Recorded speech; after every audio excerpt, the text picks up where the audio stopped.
Assalamualaikum warahmatullahi wabarakatuh. Pada video penjelasan kali ini, kami dari kelompok 5 akan membahas mengenai aspek penilaian pembelajaran. Video ini dibuat untuk memenuhi tugas kelompok mata kuliah evaluasi pembelajaran dengan dosen pengampu Ibu Mardiana SPD MPD. Adapun anggota kelompok kami yaitu Asraf Muhammad Aan Bandri, Nurul Inayah Abrar, dan Rizwan. Adapun yang kami akan bahas di sini ada 3 aspek penilaian, yaitu ranah kognitif, ranah afektif, dan ranah psikomotorik. Kita akan membahas mengenai ranah kognitif. Ranah ini meliputi kemampuan menyatakan kembali konsep atau prinsip yang telah dipelajari yang berkenaan dengan kemampuan berpikir, kompetensi memperoleh pengetahuan, pengenalan, pemahaman, penentuan, dan penalaran. Nah, adapun dimensi proses kognitif. Yang pertama yaitu mengingat atau remember. Mengingat merupakan usaha mendapatkan kembali pengetahuan dari memori atau ingatan yang telah lampau. Mengingat merupakan dimensi yang berperan penting dalam proses pembelajaran yang bermakna atau meaning learning dan pemecahan masalah atau problem solving. Yang kedua yaitu memahami atau understand. Memahami atau mengerti berkaitan dengan membangun sebuah pengertian dari berbagai sumber seperti pesan, bacaan, dan komunikasi. Memahami berkaitan dengan aktivitas mengklasifikasikan akan muncul ketika seorang siswa berusaha mengenali pengetahuan yang merupakan anggota dari kategori pengetahuan tertentu. Yang ketiga itu menerapkan atau apply. Menunjuk pada proses kognitif, memanfaatkan atau mempergunakan suatu prosedur untuk melaksanakan percobaan atau menyelesaikan permasalahan. Selanjutnya yang keempat yaitu menganalisis atau analis. Menganalisis merupakan memecahkan suatu permasalahan dengan memisahkan tiap-tiap bagian dari permasalahan dan mencari keterkaitan dari tiap-tiap bagian tersebut dan mencari tahu bagaimana keterkaitan tersebut dapat menimbulkan permasalahan. Yang kelima yaitu mengevaluasi atau evaluate. Evaluasi berkaitan dengan proses kognitif, memberikan penilaian berdasarkan kriteria dan standar yang sudah ada. Kriteria yang biasa digunakan adalah kualitas, efektivitas, efisiensi, dan konsistensi. Yang keenam yaitu menciptakan atau create. Menciptakan mengarah pada proses kognitif yang meletakkan unsur-unsur secara bersama-sama untuk membentuk kesatuan yang koheren dan mengarah kepada siswa untuk menghasilkan suatu produk baru dengan mengorganisasikan beberapa unsur menjadi suatu bentuk atau pola yang berbeda. Lanjut ke dimensi pengetahuan.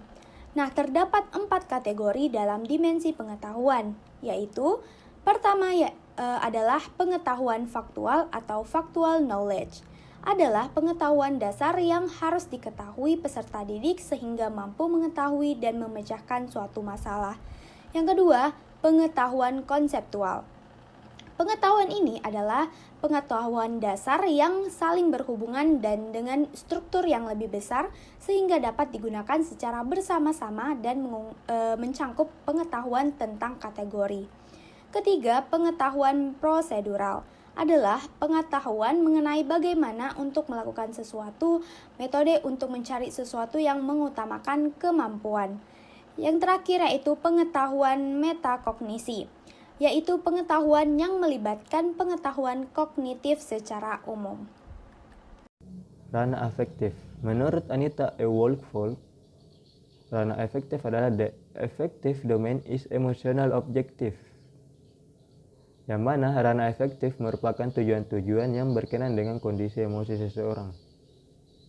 Aspek ranah afektif dengan mengikuti pendapat Krathwohl, aspek-aspek yang terkandung dalam ranah afektif terdiri dari minat atau interest, sikap atau attitude, nilai atau value, apresiasi atau appreciation, penyesuaian atau adjustment. Minat atau interest. Menurut Doyle Freyer yang dikutip oleh Wayan Nurkancana dalam bukunya Evaluation Pendidikan, Minat atau interest adalah gejala psikis yang berkaitan dengan objek atau dari pengertian tersebut, apabila seseorang senang terhadap objek atau aktivitas tertentu, maka ia akan mempunyai minat yang besar terhadap objek itu. Sikap atau attitude. Sikap merupakan kecenderungan untuk merespon sesuatu, baik individu, tata nilai, peristiwa, dan sebagainya dengan cara-cara tertentu. Nilai atau value. Nilai menurut Rokish 1968 merupakan suatu keyakinan tentang perbuatan, tindakan, atau perilaku yang dianggap baik dan yang dianggap buruk. Apresiasi. Dalam proses belajar mengajar, apresiasi dapat dilihat dari perilaku siswa, menghargai guru dan teman, menghargai waktu belajar, dan tahu hal-hal yang lebih penting dalam hidup. Penyesuaian atau adjustment. Penyesuaian merupakan aspek afektif yang mengontrol perilaku siswa sesuai dengan prinsip-prinsip yang tertanam dalam dirinya. Selanjutnya yaitu ranah psikomotorik. Ranah psikomotorik ialah ranah yang sangat berkaitan dengan keterampilan atau skill setelah seseorang menerima pengalaman belajar tertentu. Keterampilan itu sendiri menunjukkan tingkat keahlian seseorang dalam suatu tugas atau sekumpulan tugas tertentu. Psikomotor berhubungan dengan hasil belajar yang pencapaiannya melalui keterampilan atau skill sebagai hasil dari tercapainya kompetensi pengetahuan. Kemudian tahap keterampilan psikomotorik. Menurut Madhab 2003, keterampilan psikomotor ada 6 tahap, yaitu yang pertama, gerakan refleks adalah respon motorik atau gerak tanpa sadar yang muncul ketika bayi lahir. Kemudian yang kedua, gerakan dasar adalah gerakan yang mengarah pada keterampilan kompleks yang khusus. Kemudian yang ketiga, kemampuan perseptual adalah kombinasi kemampuan kognitif dan motorik atau gerak. Kemudian yang keempat, kemampuan fisik adalah kemampuan untuk mengembangkan gerakan terampil. Kemudian yang kelima, gerakan terampil adalah gerakan yang memerlukan belajar seperti keterampilan dalam olahraga. Kemudian yang keenam, komunikasi non diskursif adalah kemampuan berkomunikasi dengan menggunakan gerakan. Adapun hasil belajar psikomotorik, menurut Dave 1967 dalam penjelasannya mengatakan bahwa hasil belajar psikomotor dapat dibedakan menjadi 5 tahap, yaitu yang pertama, imitasi adalah kemampuan melakukan kegiatan-kegiatan sederhana dan sama persis dengan yang dilihat atau diperhatikannya.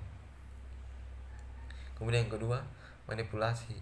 Manipulasi adalah kemampuan melakukan kegiatan sederhana yang belum pernah dilihat tetapi berdasarkan pada pedoman atau petunjuk saja. Kemudian yang ketiga, kemampuan tingkat presisi adalah kemampuan melakukan kegiatan-kegiatan yang akurat sehingga mampu menghasilkan produk kerja yang tepat. Kemudian yang keempat, kemampuan pada tingkat artikulasi adalah kemampuan melakukan kegiatan yang kompleks dan tepat sehingga hasil kerjanya merupakan sesuatu yang utuh. Kemudian yang terakhir, kemampuan pada tingkat naturalisasi adalah kemampuan melakukan kegiatan secara refleks, yaitu kegiatan yang melibatkan fisik saja sehingga efektivitas kerja tinggi. Nah, mungkin itu video dari kelompok kami. Sekian dan terima kasih.